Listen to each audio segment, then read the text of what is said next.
Testing, testing.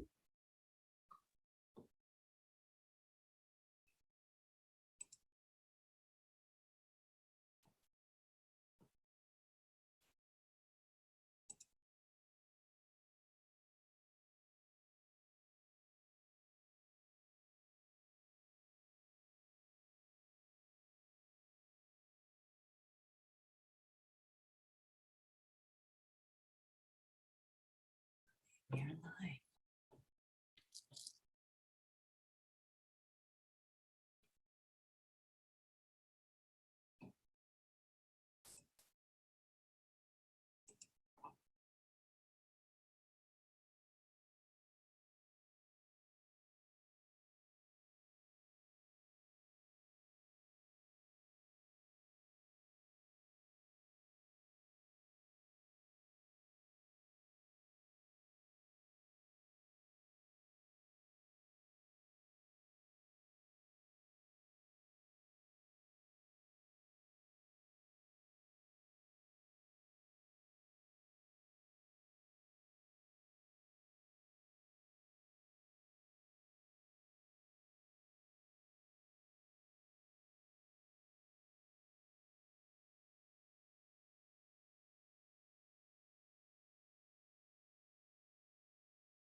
Ron, are you making us some treats?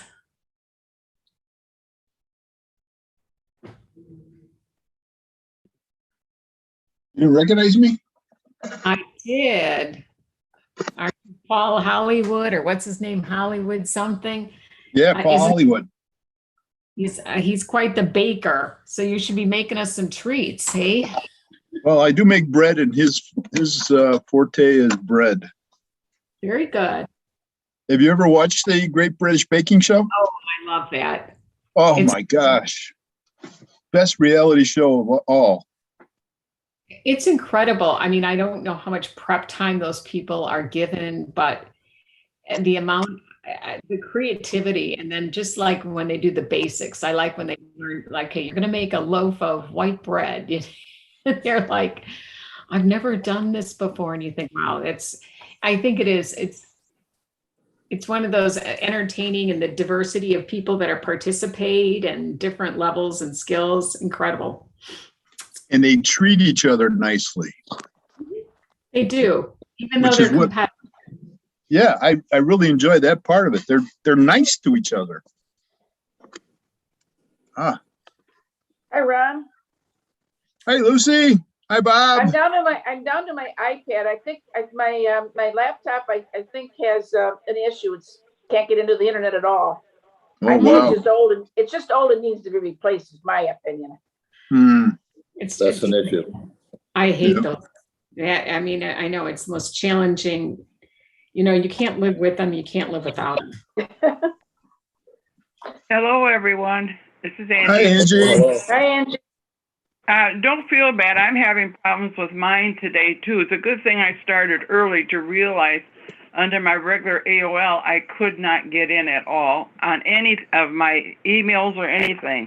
Oh, wow. So thank Huh. goodness I came in the back door through what did I come in the back door? Anyway, so I'm But here. you're here. You're here. That's good. I'm Yeah. here. I'm having my son-in-law, computers is his background, and I'm waiting for him to diagnose it and tell me that it's just old and I need to replace it, because I'm ready to go get a different one. Then don't wait for him to tell you. Just go do it. I pretty much will be doing it. Yeah, and then have him set it up for you. Yeah, well, that's what he's done with our other stuff. He comes over and sets everything up. Hey, Todd. Thank goodness. I'm glad at least I got my iPad. Todd, do you recognize where I'm at? I don't know it. Oh, you're I mean- at the site. Yeah, De La Tour.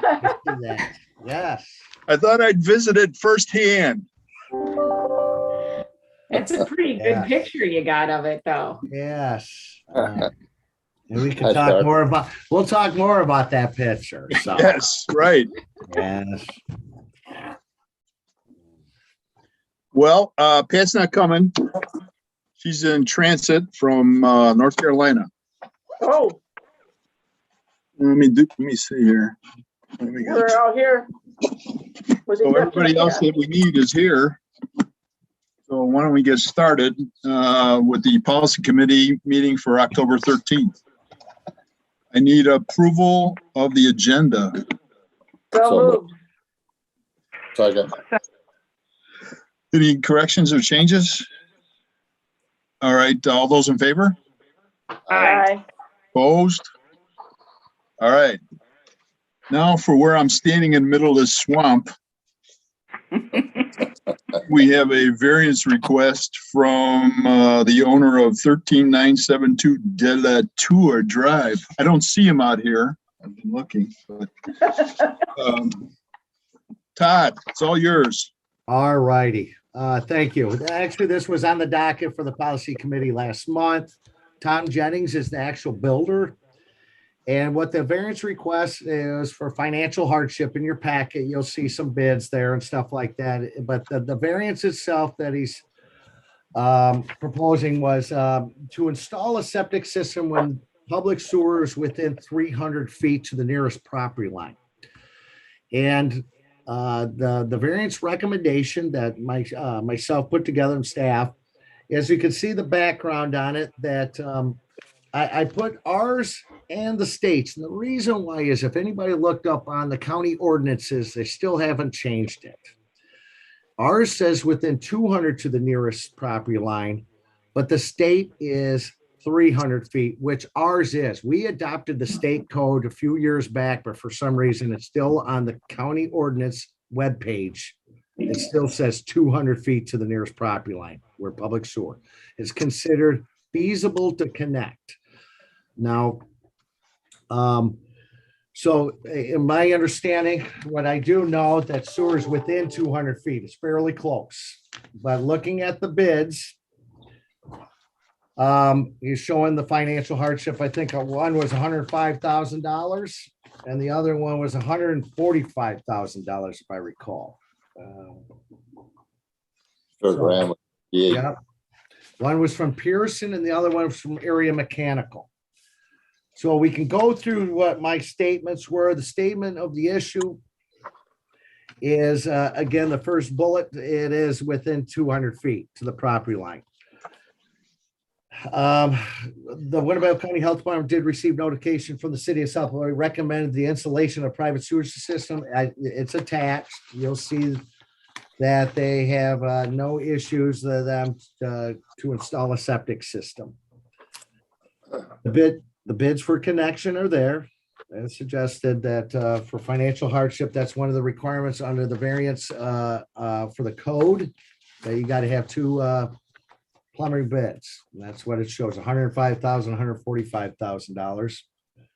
And the last bullet, just the statement of the issue is construction of home has begun without approval.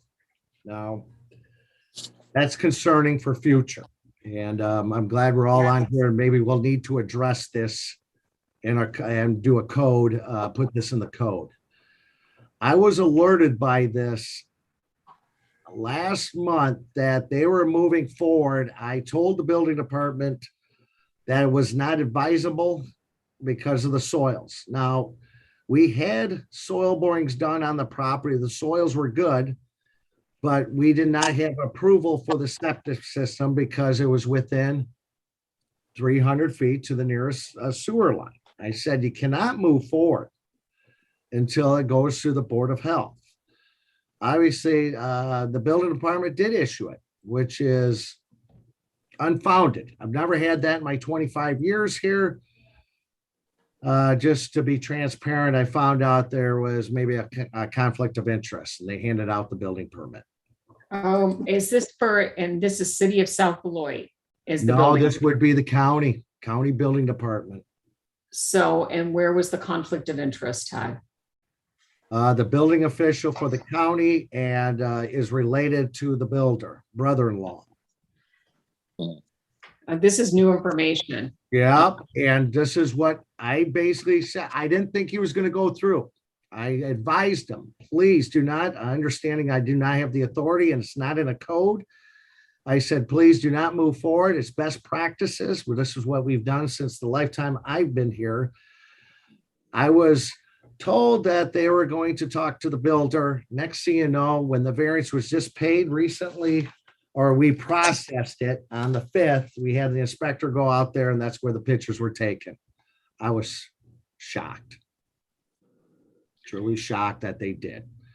Now, again, for best practices, looking through the code, I do not see it, but we need to put something in the code because it can bring challenges. If the soils were bad, that'd be a big issue. And they've already started. Wait a minute. Wait, can I? Okay, let's step back. First All right. All right, that's news that's been brought forward. Yeah. Because we would not understand that. Now I have a question. Are these other homes that I see in the background, and it's more clear on your picture than Ron's picture, are they hooked up to city water and sewer, or are they on private? Okay.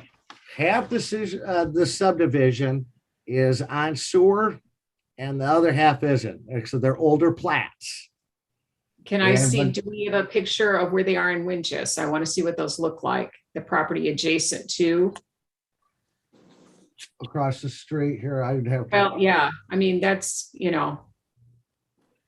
Okay. And I think the email from Jeff Reiniger in South Beloit says that the both properties on either side have septic. Yeah. Because they run sewer after the fact, after the subdivision was built, obviously to extend. And they did stop at a certain point, which was within 300 feet to this. So was this a vacant piece of property or is this a demoed property? No, it's a vacant piece of property. So it's not an existent system that needs replacement. Nope, it's new construction. That's why it was submitted to the board. They had it, the board makes that decision. They have the authority if they need to connect to sewer or go ahead to install a private sewage disposal system. May I ask a question? Yep. Because the builder, knowing better, went ahead and did it anyway, can he be fined for that? My understanding, there is no authority. It's just best practices to working together between departments. Again, I was informed that they were going to talk to the builder and everything was going to be on pause until it goes through the proper systems like we've have done for 30 years.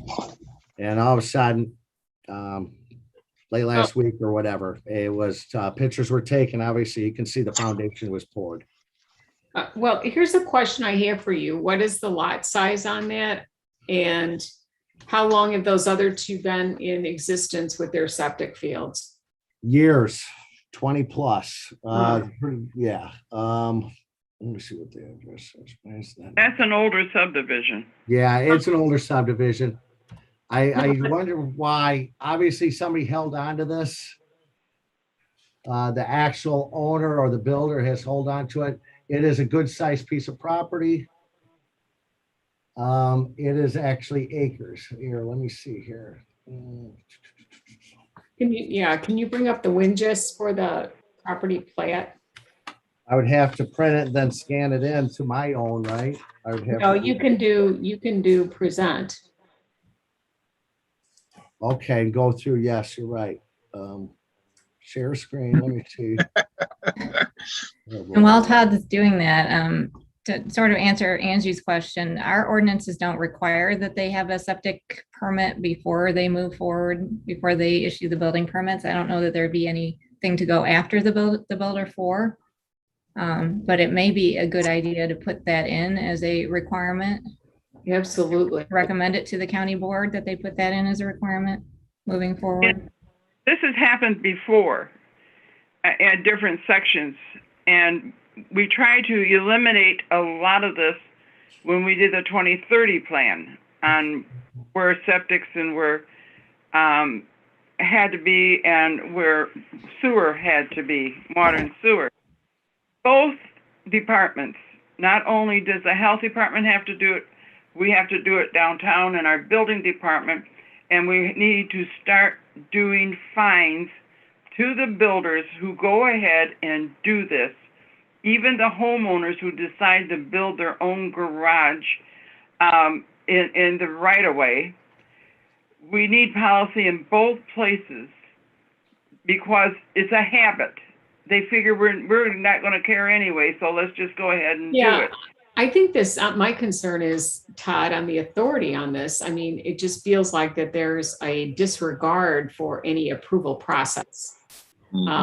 And that there's a lack of understanding. It's not just the properties on the side and across. I mean, when you start talking about what's there, okay, so then we've got, okay. All right, and I'm going to show sewer. Everybody can see it, right? Yeah. Right. All right, I'm just making sure. I love those diagrams because they make them easy to see. Hold on, there's some major. Hold on, whoops. Yeah, you have to do the layer on the Yeah. stuff. Forget that. Back to that. Okay. I can see why the other ones have sewer. They're smaller, they're closer together. They aren't at least an acre lots. They're smaller lots from what I can see. Sewer main. Should pop up here in a minute.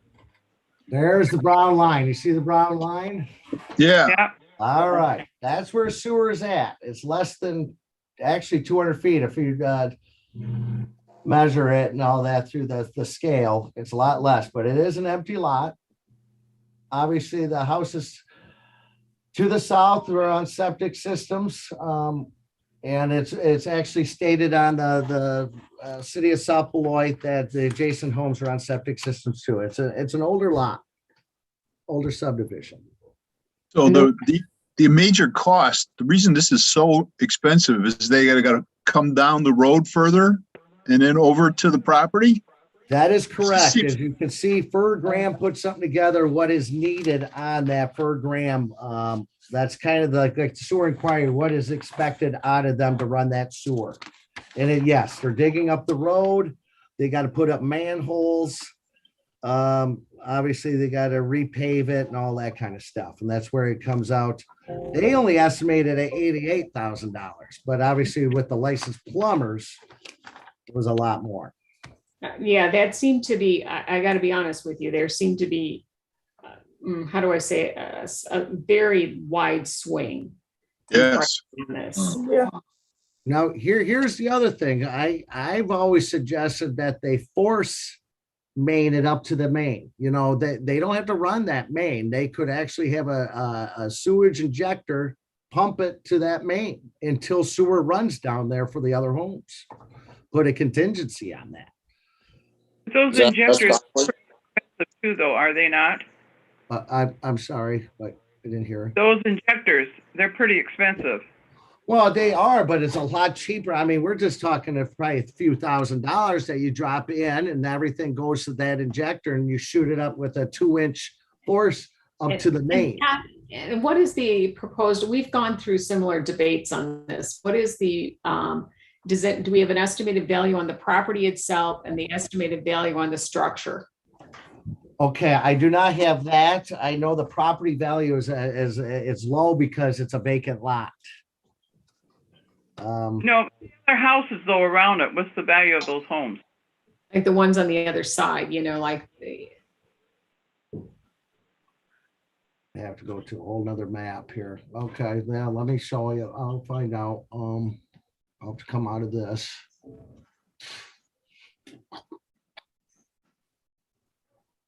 Yeah. I mean, because we're talking new construction here, not versus old construction. No, but it's going to give us just kind of a general idea of what the other homes in that subdivision are running. And they look like they're probably 150,000 maybe. All right.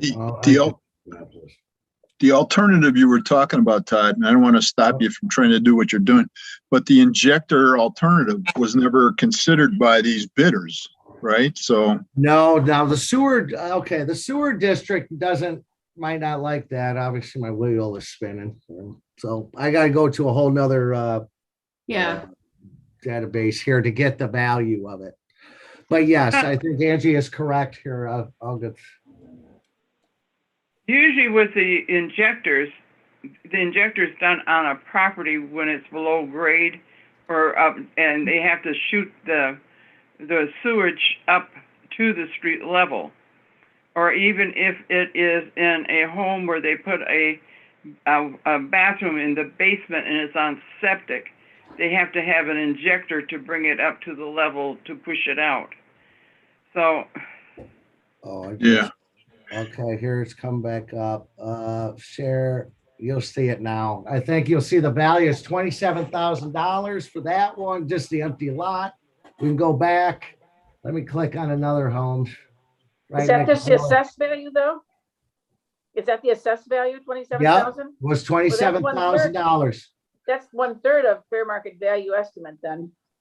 Okay, fair market value for the neighbor next door is $140,000. As you can see right there, 2020. That's the neighbor, but obviously an empty lot was $27,000 for fair market value. Todd, you mentioned about the soil because they started building your soil, your core samples are off. I don't understand that. Could you explain it? Yep, exactly. Thank you. The concern why we're denying it okay. The financial hardship or not, I understand they're showing that. My concern, my denial is the determination, obviously with the board, but I'm concerned that they mutilated the soils. Once they did that foundation with those cement trucks, piling dirt, that's what the picture shows. There is concerning that getting a soil scientist back out there to determine compaction, any disturbance of fill or cutting of that soil. And that can be determined by additional soil borings because of what they did. Again, that's the reason why there's best practices that we do the approval first before they get that building permit for those reasons. Todd, where are they putting the septic at? Is it in the backyard, the side Yep, yard? it'd be in the backyard. That is correct. Without doing all without doing all measurements, my inspector was up there. It looks like part of this, the soil borings were jeopardized with piles of dirt. I see what you're saying. Okay. So when you look at the picture with the foundation being poured, what you're looking at is it front to back, Todd? Yep, I think so. Yes, Oh. front to back. Okay, Yes. so they've already, if that pile is where the septic is supposed to go, then we've already got an issue. We've already got an issue with the soil. So that's a two-pronged, that's why I wanted to bring it in. Obviously, it's new construction, but also on my recommendations, the denial part is, I really want to deny, that's up to the staff. We're showing about the financial hardship, but the real issue of denial is, I don't know if he jeopardized those soils to put, that's going to be suitable for a private sewage disposal system now, without doing more investigation. So there was never any soil borings done prior to the building? Oh, yep, that's what we had, Angie, yes. They were showing sand and gravel, which is suitable for a septic system. So, Okay.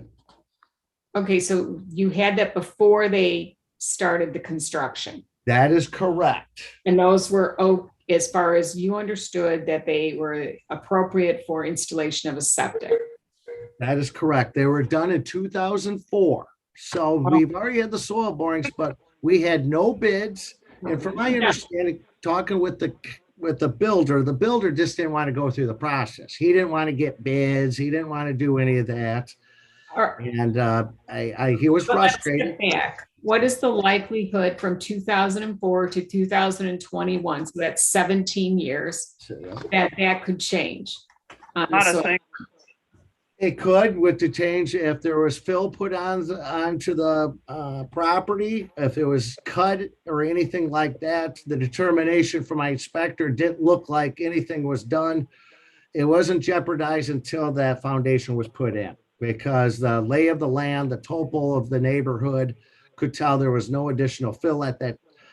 If they never did anything there, it would have been fine, those older soil borings. Do we have do we have our communication, our recommendation to submit a plan in writing or via email with this provider? Okay, no, we have not. That has not come in yet, no. No. We have, when we corresponded, bullet point number 2, we informed the owner of the requirements despite our recommendation to submit a plan for the septic first. Was that in writing? Was that part of a hearing? Was that documented?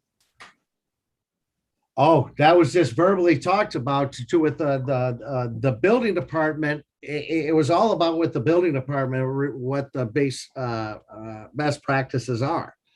The owner, the builder has nothing to do with it. He was just able to get it from the building department. All right. Two things. One, could you take us off your desktop? Yeah, that's all we're looking at. Oh, yeah. Thanks, Ron. I'm like, I don't see anything anymore. Yeah, I mean, that's really disturbing. That's so, you're like me, but I don't have that much on my desktop. I throw a lot on there. But not that. All right. Second thing is what Charlotte said is that the building department doesn't have to coordinate with us right now. So we can't go and say we're going to deny it because you went ahead and got the building permit, even though because you're allowed to do that. But I think your only thing that you can hang your hat on here is the soil borings, and you're going to want that redone. We can't make a decision on this. Does that sound reasonable? That's gonna, I don't mean to speak before Charlotte. It's a twofold. Obviously, the variance is for a financial hardship, but the denial is about the soils. Yes. But we're not even going to reach the financial hardship question until we know if they can even put a septic system there. Let's step back. Was the owner aware of the soil borings from 2004? No, wasn't at all. Though there was somebody else that applied for their soil borings way back in the day. Okay, Crane so Company this, Realty State. Yeah. so And this, okay, but let's be, so this particular applicant never conducted any soil borings. that We is might say correct. that, they might say that they waited, right? I mean, they didn't wait. I'm assuming they want to get it in before the hard freeze, which is. All right, so they have no knowledge and never presented that they knew of the soil borings. Correct. Again, remember, this was presented to the board, I think, for at least last month and the month before. We've been waiting for this. Oh, no, yeah, but yeah, we have the details. Yeah. Could we just make it contingent upon the soil borings? When we looked at it, no. No, now. Should we make but we can't make our decisions going to be based on the contingency soil borings to make sure that they can have a septic.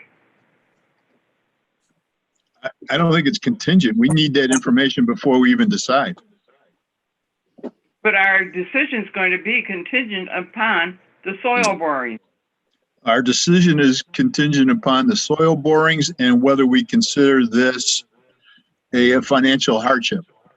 Well, we can't even consider that until we know whether they can have a septic or not. Right. That's why it's not just contingent on the soil borings. Well, actually, if soil borings don't go through, then there's another situation. Yeah. There's nothing else to talk about. What I can say, my inspector, it's a pretty good sized lot. There probably will be suitable soil, but we need that documentation from a soil scientist. You're correct. We can't make guesses or assumptions, but Never go forward without knowing the soil borings are done and where they are at. So when they lay that foundation, they know they're not in that part of the lot. On a lot, you can have 5 different soil borings, and they're all different, and half of them won't even will not take a septic. So they went and put in a foundation without knowing where they would even put a septic. And so maybe where they want to, that land isn't good, because we don't. Where the first septic was done, the boring, but maybe at that time now it's contaminated. Where else could they put this? okay. Now, knowing and reading and analyzing soil borings, it's consistent throughout the whole property. It's showing that it's sand and gravel throughout. I've looked up neighboring lots and stuff like that. Right, so, but Todd, then are you presenting the board a technicality? If the soil borings are going to be consistent throughout, right? And they've already started construction. I mean, I feel like this, I'm not sure, you may want additional, but why would they go through with that if it's not going to yield new information? That is true. The variance is for financial hardship, showing that no matter what system, it's going to be a lot cheaper than $145,000.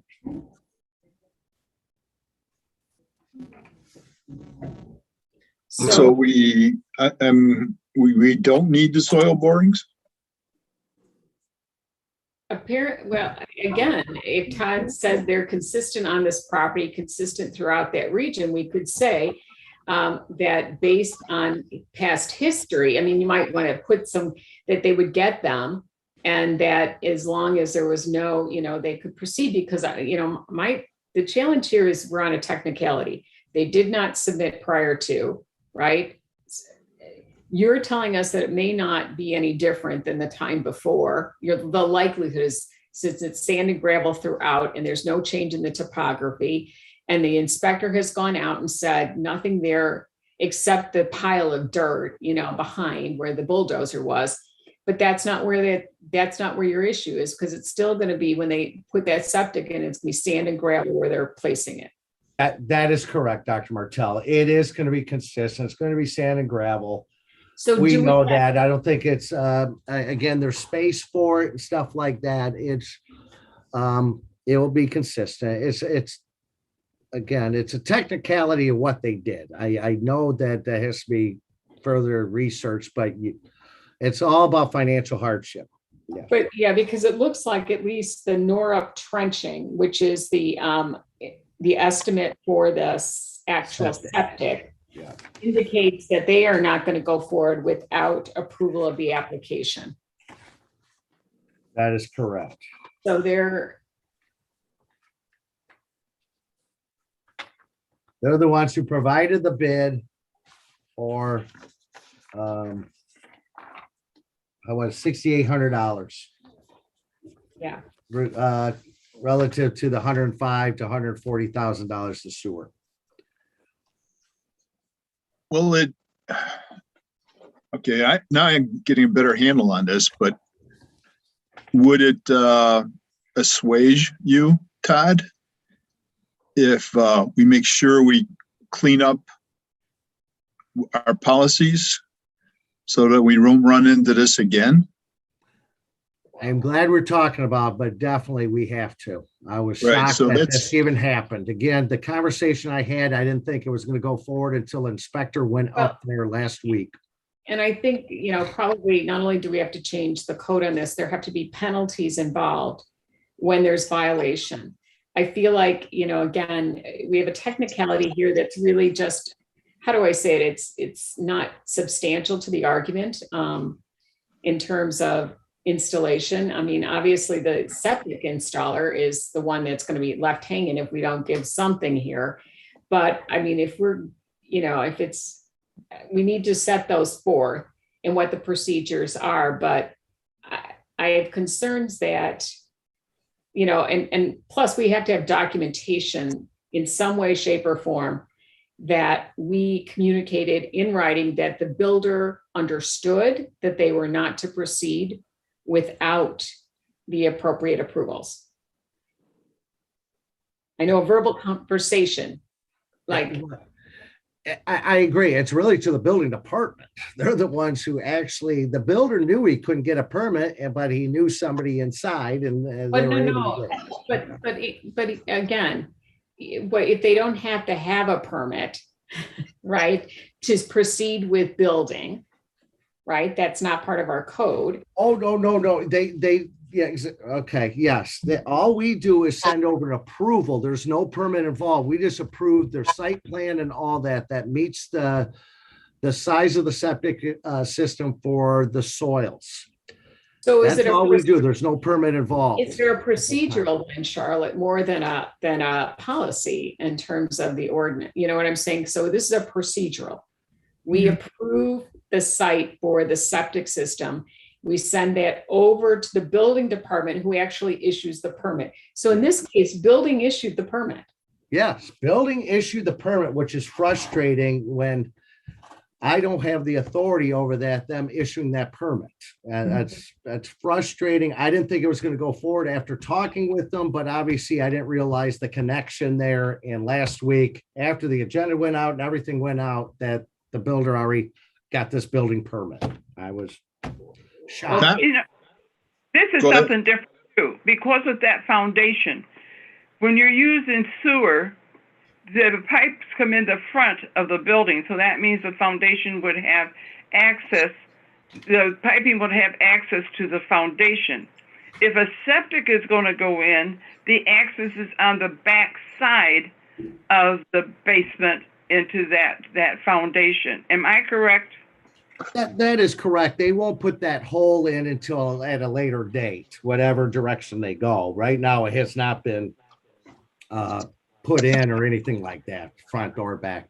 It's all four solid cement walls right now. All right. All right.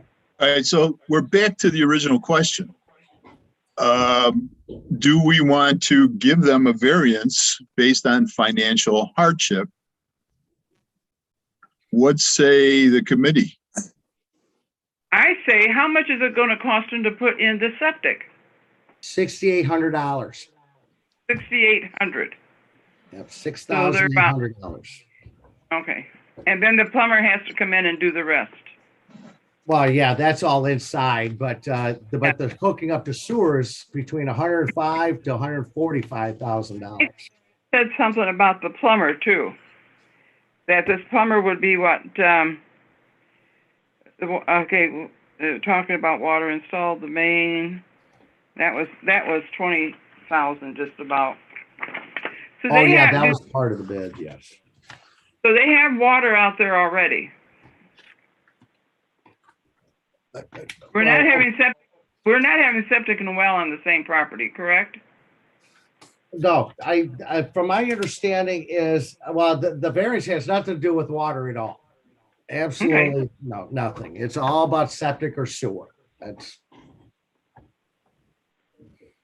so. Are we sure about that? I just want to make sure I'm not going to have a request for a well in another variance. So is everyone on water out there?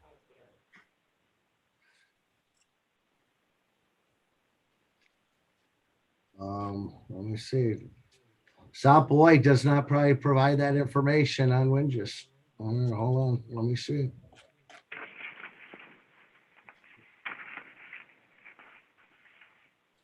Actually, that's a state. That'd be a state thing too. The variance. Well, I mean, I just don't want to be, again, I feel like the board is having to be forced into a decision or consideration. And I don't want to not have, I mean, they're going to be asking to make some decisions based on, past soil borings. What I don't want to have is come back in a month and there's a variance being requested for water. That is true. Well, proposal from Pearson. The job name is sewer and water installed. On the other one, area mechanical, doesn't say anything about water, but the other one does. South Beloit gets their water from Beloit, from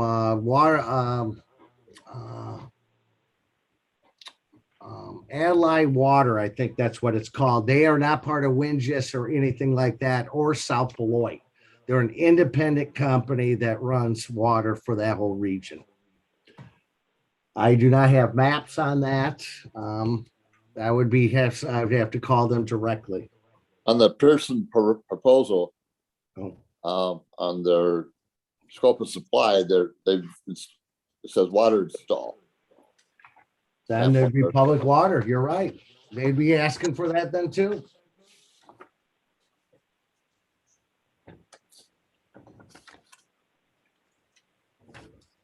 Yeah, that's on there. Oh. All right, so then my question is, this is a request for variance to put in a septic system and not connect to the sewer system. Where does their request for water have to do? What does that have to do with this request? It does not, because they don't have to have that approval at any time to get a building permit. So do That'll they have come to at a later date? That would come at a later date. So if they came back to us and said they wanted to hook up to the water, I guess I'm missing what's bothering Sandra. Oh, it's if they want to put a well. So as long as I'm not worried about public water supply. I'm worried about placement of septic and everything else if they also want to drill a well on this property. Oh, okay. So now I understand. It's where the well would go if they wanted a well as compared to where the septic is.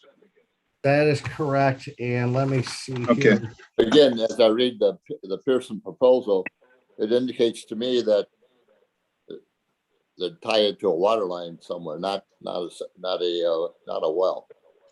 But that's only a proposal that they don't want to take. The water might- line is, no matter what, the water line's out front. They cannot even ask for it. They would have to connect to water. Okay, good. That is the number one thing I see on soil borings. They're showing water connection right here. So there is city water there already. So they wouldn't probably be successful in requesting a variance for a well. Exactly. There would be no reason for it. It'd be cheaper for them to hook up to this water than to drill a well because it's right in their front yard. I Well, mean, it's already there. I mean, it may be, but we know what the cost to drill a well is, and it's well under the 19,450, even with connects. I mean, what I'm talking about is the financial hardship piece. So the average cost of drilling wells in this area is is under that cost. Yeah, it's probably between $8,000 to $12,000. Yeah, and they're quoting 19. 19. So, Yeah, that's pretty close to me. The 19 is only to the property line. And then the plumber takes it from there.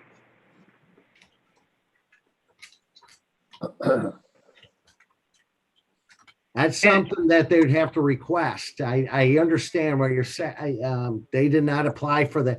See, No, but there's that should be in their building package. When the builder gives them a package, the builder includes everything. The cost of the septic, the cost of the water. It's not an individual, it's not a la carte. the process. Yeah, Should that the be process with the building department to get a building permit for basic. That's wrong. I know that they don't. The building department will give you a building permit. The only thing they care about is the septic. In 30 years, they don't care if there's water or not water. That they will still issue a building permit. And it's time we slap hands. I agree. This has been an issue, but I don't have that authority when they can give a building permit or not. And this is the first time I've been, I guess, behind the back door or whatever you want to call it. well, there may be some other actions that can be taken or recommended by the board. In addition to, if they decide to move forward with the variance, is to correspond with the department that approved that and ask for some kind of an investigation into the potential for conflict of interest here. That is correct.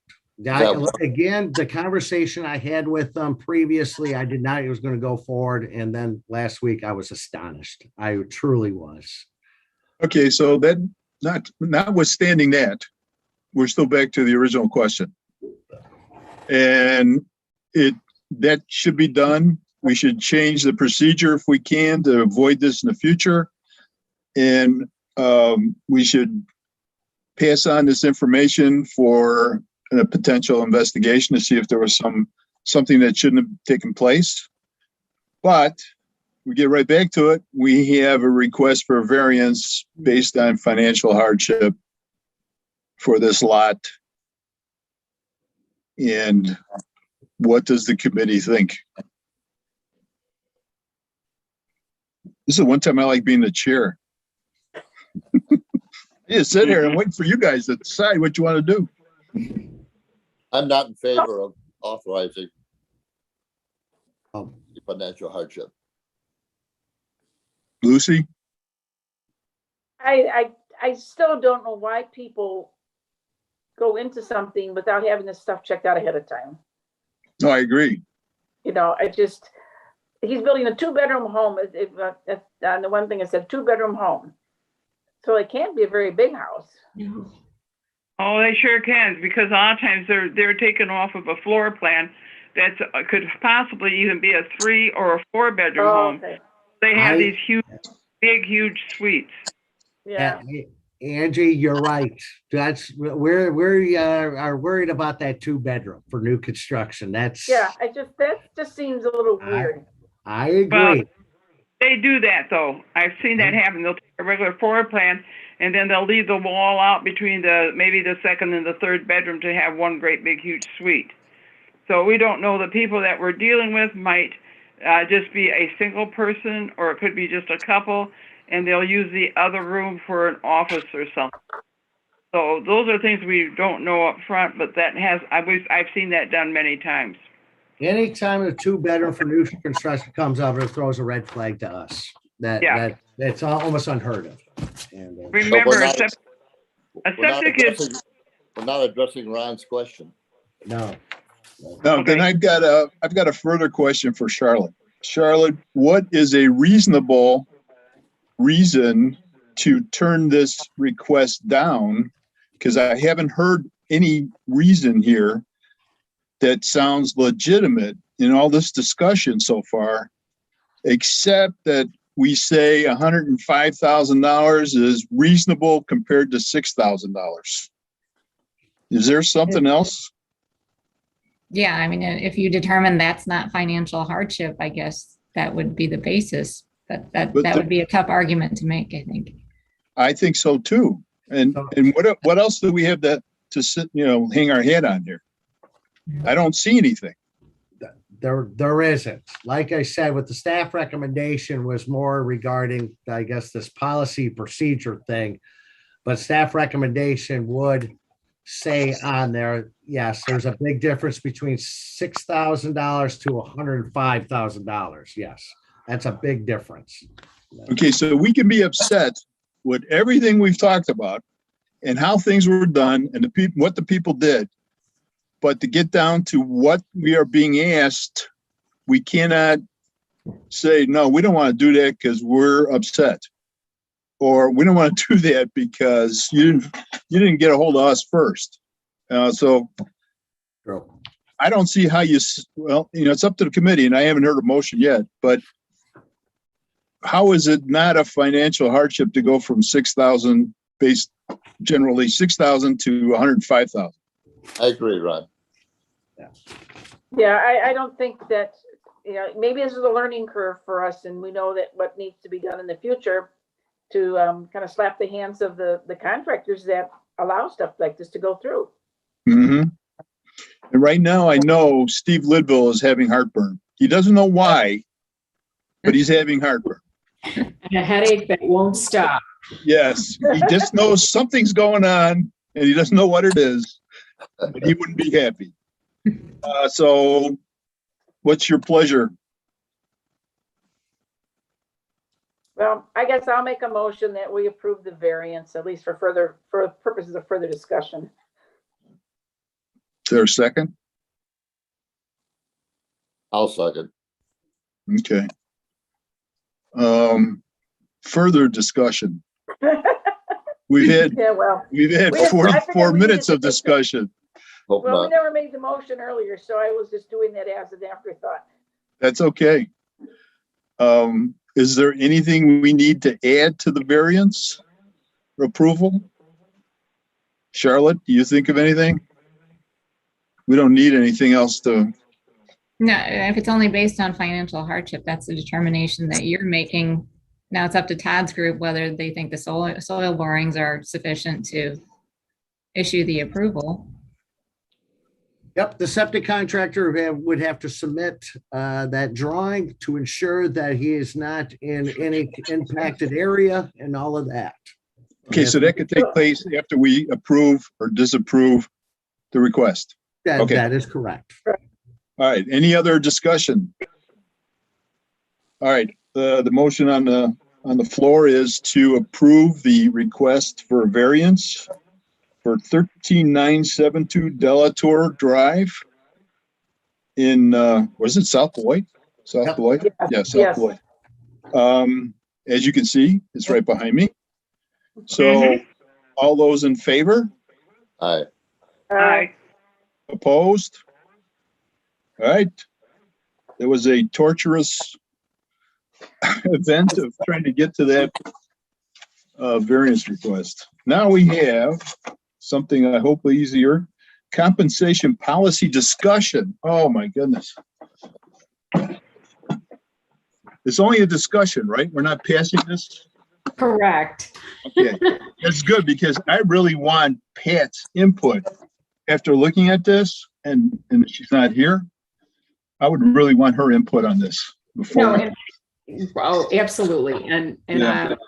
this kind of started as a conversation, really.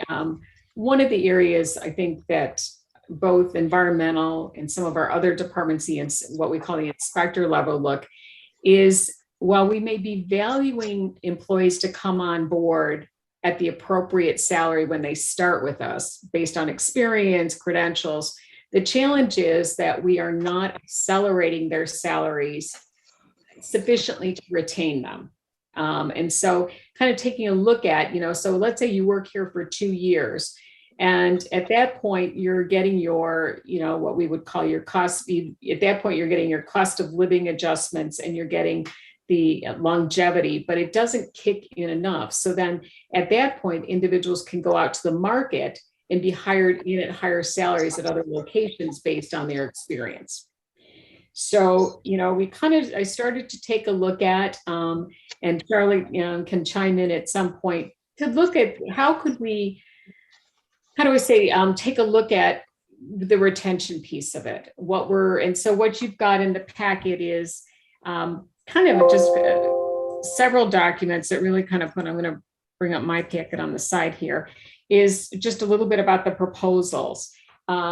So you've got, initial starting salaries are competitive. And HR just did a salary compensation review.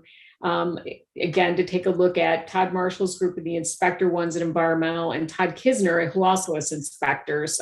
They're all in that disease investigator grouping. But what has happened is, as time has gone on, we are not able to maintain it. Know where hers is at, obviously. Okay. Okay, Todd, you need to mute. So individuals, again, we're looking at kind of, if you think about it, you would think at 10 years, you're vested within the pension system currently, if you come in. So looking at 5 years, getting you more to the midpoint. And then at your 10 years, kind of, you're at that point where you're vested, right? So the likelihood, we know from many of the studies done for government employees, you're less likely than to turn over. Well, there's pros and cons, but we're looking at really kind of that vesting. So we took a look at policies D5, D6, so you've got to look at that. So we took a look at how could we do a little more, and I'm going to say front loading of that. So, and again, I don't have the complete analysis on there, but I had Charlotte do a little bit of work on this, and finance, obviously there's things that go on to take a look at what our cost of the turnover rate is, and what that's costing us just based on, Bureau of Labor Statistics. And maybe Charlotte, you can talk about that. And I'm going to pull up my other sheet while we're. Okay, so there is a sheet in your packet at the top says turnover rates. So I took a look at our turnover, which is under the WCHD, compared to the U.S. Bureau of Labor Statistic rates. And we are a little higher in most categories, most years. I also put in the inspector separately and the nurses separately, which you can see they're pretty high in a couple of the years. And then looked at turnover costs for employees, which is, it's rough based upon a HSD metrics that I found online, based on 6 months to replace, 6 months to train. They figure turnover cost is $22,727 per employee. So, for 5 years or almost 5.5 years, you're looking at just over $3 million in turnover costs. I have a question. Where does merit increases fall in regards to this? Well, and I think that's what we don't have, Bob, is a good merit system. We don't really have one. And that's been a challenge, because what the merit systems, and again, from talking to the previous, and you can talk to the Todds and Cheryl's, it was really not, it was very subjective, and we did not have a true merit performance base. So we do have some salary inequities that occur that we have to do some adjustments. There are some people that have 10 years of experience that are, let's say, valued at almost, I want to say 20% more than another. And there would have been no performance review system that would have gotten them there, right? So we have to be very cautious about this. especially around gender issues. There's some disparities that we're going to have to look at. So, this is the challenge. In government work, it's very hard. We don't produce widgets. It's hard to measure people's superiority of work. You're either meeting expectations, you might say above expectations, but there's not really a budget that we can say this department has this amount of money and they can spread it across these positions based on where they slot them in merit. It's a little bit different than private industry, right? Where I might have some of that, compensation kinds of things available. And I'm just gonna, do I have share screen capability? I do, right? Okay. So what we took a look at is if we took, and again, I know there's a lot of things going on here, but just to kind of take a look at, if we said, okay, the first 5 years become critical to us to keep people in retention. This is where we're going to get people that become seasoned and experienced. And we want to get them to midpoint. That's the goal. And part of your policy really addresses trying to get individuals to midpoint. So within 5 years of 10 years, you'd expect to be kind of in that salary range. And it's just, again, we're just talking at this point. So we just kind of looked at percentages. Maybe the first year you loaded a 5% increase, right? For that particular year. Year 2, you want to start getting those. Those are the years where we get a lot of people booking out of here. That's where we lose. Is bringing it to 7, years 3, 4, and then year 5 at 3%. It was just kind of looking at how others were doing it, kind of calling it front loading the reimbursement, as well as looking at how union contracts may be structured, right? About that longevity.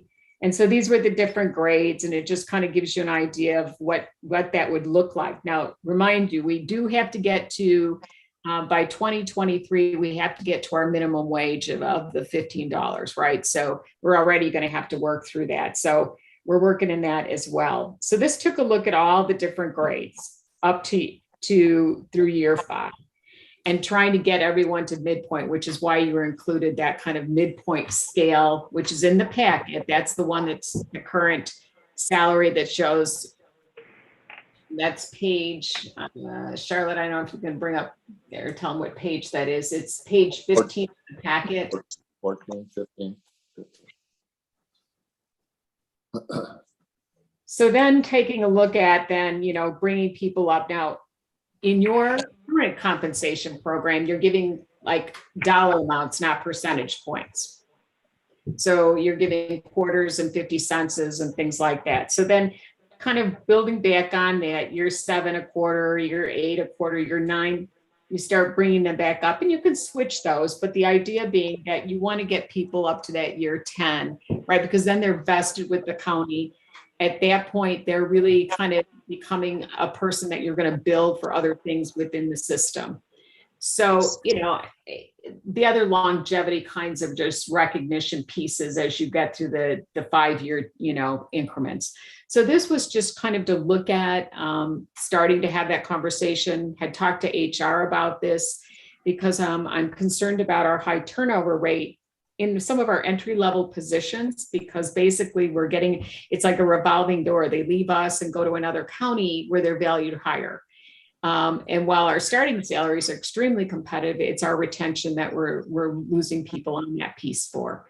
And so how do we build in kind of that, value of the employee early in that first 5 years, and then retain them through the 10 and then move on for that. So it was just kind of again, bringing up the concept. Jim is doing some work on this in terms of what would that cost us, right? And what would that cost us at year 1 through year 5 right now, right? If we were to project out, because we don't want to put something in place that's not sustainable, right? Because we understand that. So it was really to kind of start that concept. And I know Charlotte as well, we've got a kind of a policy that incorporates, I asked her to start a policy then, which we did not include in its, the entire packet, to start to incorporate all of those, right? Because we want to start modernizing all of our compensation. You have multiple policies in here. You have longevity, you have salary. And so we've started that as well. Could I ask from that chart you were just showing us, you had level 17 RN. What is the level 18? What would that be? Hold on. Or who would that be? Yeah, that, I believe. grade 18 compared to the grade 17. Okay, so if you go on to this one, let me show this one. Grade 18 are your directors. Oh, okay. Okay, Yeah. And then the rest is, the other one was the RN. right. That's the advanced practice nurse. Now, we don't have Okay. anyone working in that position right now. We contract that out, but Oh, this, okay. this is where those relate to that. And I,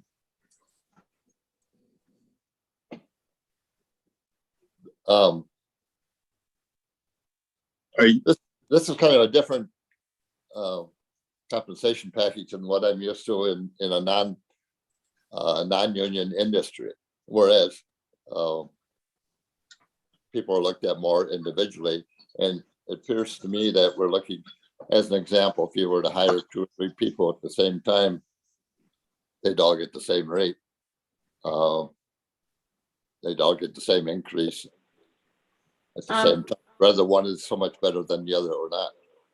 well, that's not quite. So if you were to look at within a classification, so let's say you and I start at the same time, Mhm. and you come in with 3 years of experience, and you come in with additional credentials, right? And I come in as a new graduate, no experience, no credential. You would be valued higher at the start. Correct. Okay. The challenge has been though, keeping, so then I start, right? And I get my 2 years experience and maybe I earn some more credentials, right? You know, what challenges then I can go outside as that new grad and get another job in the industry at a higher rate than what I'm currently being paid.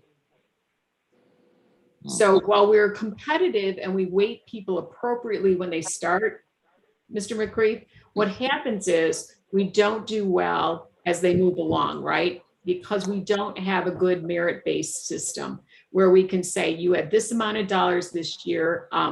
Let's say the center, right? How would you do this, right? I give only this amount to this center, that amount to that, and then they determine within that who gets what.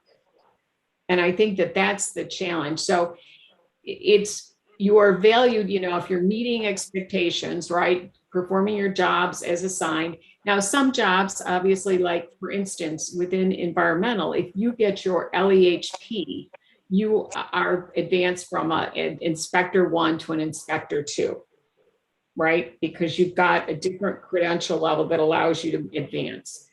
But if it's just what we're trying to do is take a look at those longevity because the experience is valued in the marketplace. And we've got to be cautious, especially now as we're seeing throughout the nation, but we were already looking at this, is how do we retain the talent that we get into the organization?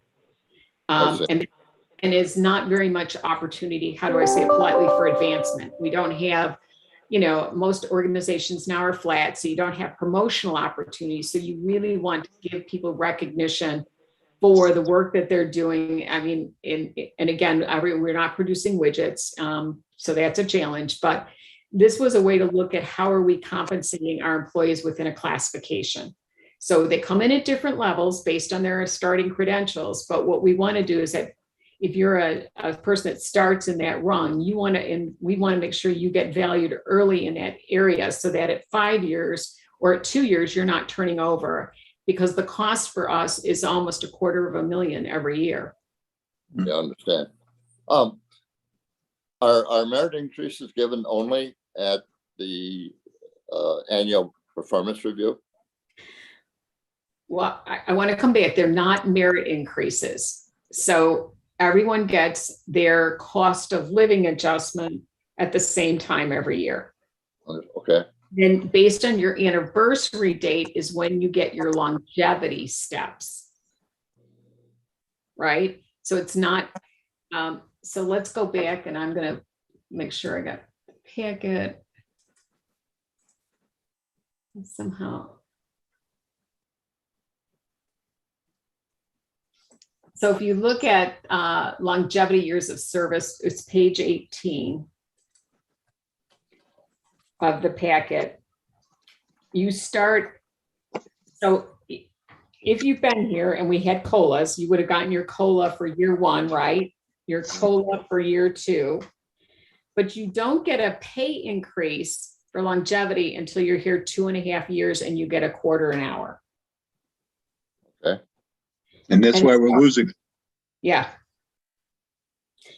So, you know, I mean, again, this isn't a perfect formula. I mean, I'm just, you know, I've been working with Charlotte to drop, you know, take a look at how do we retain our talent, right? And build our department with seasoned professionals rather than become a training ground that sends, you know, while I'm very happy that they get other work and that we do a great job, I think it creates a great deal of drain and strain. And I was just curious about how do we estimate that cost, right? What does it cost us? And interestingly enough, I mean, Jim's preliminary numbers, but he's going to go back through it. And that's why it's not in full format. It's for kind of just to start people thinking, was that we are going to end up spending about as much as we lose every year, right? And so we're already have a hidden cost of this, you know, 250,000 associated with turnover if we estimate it. And we'll have about the same amount in cost, you know, but I want him to project it out because the first year is when you take the most hit, you know, as we adjust everybody and then move it forward. So, you know, I think it becomes important for the board to consider for the sustainability of the staffing and the health department and the, you know, capital and human resource. I also think that we've been very conservative, well, you know, in terms of our money management and, you know, well, you know, we have to, I want to make sure it's sustainable. I think we have to make sure that we're rewarding employees for their years and really their years of commitment to the organization and the work that they've done. Now, anyone who's not committed, not, obviously we could probably include in the policy on, you know, if you don't complete, you know, if you don't meet expectations, if your job performance review does not, you know, anyone who's not should be on a corrective action or a performance improvement plan would not be eligible for that, you know, the annual increase. Right. But It sounds like, I'm sorry, go ahead, Bob. that sounds confusing to me. It sounds like longevity is an automatic once you make that yearly service. Whereas again, I keep going back to merit. If we had something more going on with merit, to me, that would solve some of the problems. Well, in an ideal world, we have a reliable merit appraisal tool, right? This has been part of the challenge that we have seen. For instance, we have someone, and again, when we were just kind of looking at where do you slot everyone in the organization, that is in a, let's say a coordinator role. I'm just going to throw that out there. And they have 10 years of service, the same level of responsibilities. Then another person in a coordinator has the same years of experience and is making about $13,000 less. What's the explanation? Right? I mean, how do you value that? I mean, I get where you're coming from because you want to reward people for doing good work, right? We all do. Right. But minimally, if you're not meeting expectations, you shouldn't. And I guess, you know, if there was extra, we don't have profit sharing here. So we don't have a profit to make. And I guess I think for the equity issues and concerns, we have to be very cautious about that because many of the performance evaluation tools that are out there can be very subjective, right? So if I give you a 95 and I give Charlotte an 80, right? Because I don't really have great objective measurement. But, you know, subjectively, I think you do a better job. That becomes very hard for explanation and hard to defend what the salary change was. And I'm certainly, if you've got better tools for public health, please, you know, let me know because this is challenging in government. I'm not saying that it isn't, which is why we're starting the conversation. I don't know if it's better or not, but some of this is in the industry I came from. Some of this went work out very well at all. But doesn't mean that's not acceptable. I'll be honest, I'm struggling with it as well because I want to retain and hire good talent. I also want people to know what the expectation is. If I knew that after 2.5 years, you're only going to get a quarter, and I can go and sell that 2.5 years to another health department in the region or another private firm, food sanitation, all those things are getting more money out there. It's hard for me to say, look, in 2.5 years, you're going to get a quarter. It's not that, it's a hard one. I'm just telling you, it's hard right now. And it's not just, we're not the only industry, but, we've talked about doing a new salary compensation plan. We talked about it pre-COVID. Now I'm finally getting back to it. And it's probably more timely than ever to take a look at it. But it's just our opening conversation. Oh, and I'm sorry, we're getting a notice from Christina that we're past our 1 hour mark.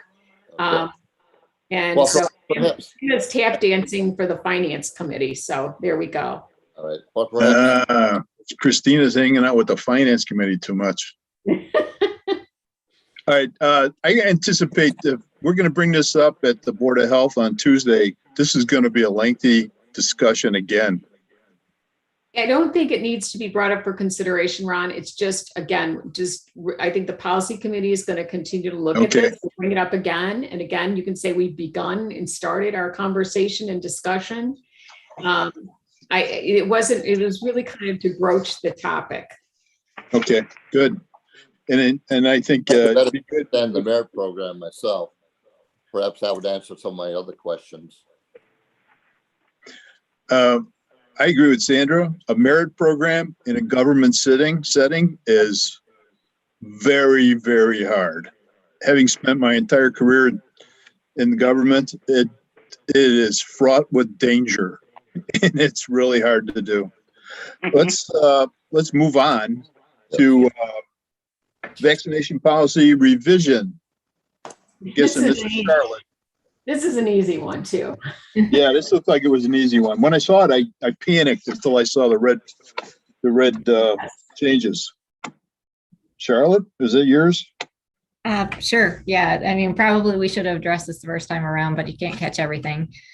So it's just adding an exemption basically for those with an exemption that they don't have to do the weekly testing for 90 days if they have a diagnosis of COVID, a positive test for COVID. That's the CDC recommendation, is not get tested for 90 days. So. Okay. And there is a extra letter in 1, 2, 3, line 4. Did you see that? Just change that. It's their L. Yeah, we'll do a spell on it. Yeah, and I'm not a good proofreader, but I did see that. Maybe I'll wear my glasses next time I work on it. So yeah, well, you do a nice job, so I wouldn't worry about it. If that's all I can come up with, that was my week's work right there. Any thoughts? This is going to be a recommendation to the board to change the vaccine policy. Am I correct? Correct. Okay. Do I have a motion for that? So moved. And a second? Second. Okay. Any other discussion on this, on the change? Okay, so this is a motion to recommend to the board to change to the vaccination policy as shown here. All those in favor? Aye. Opposed? And by the way, I don't know how the previous motion was recorded, but it should have said we're recommending to the board. Okay, thank you, Christina. Sounded like we were doing it all. I'm going to ignore them, but we're just recommending to them approval of the variance. Is that it? That's it. Okay. Awesome. Call for adjournment? Yes. I'll take that as a motion. Is there a second? I hear a second. Okay. All those in favor? Aye. Aye. All right. We are adjourned. On to finance. Have fun. All right. Thank Thank you all. Okay, Tuesday. Bye now. Bye. bye.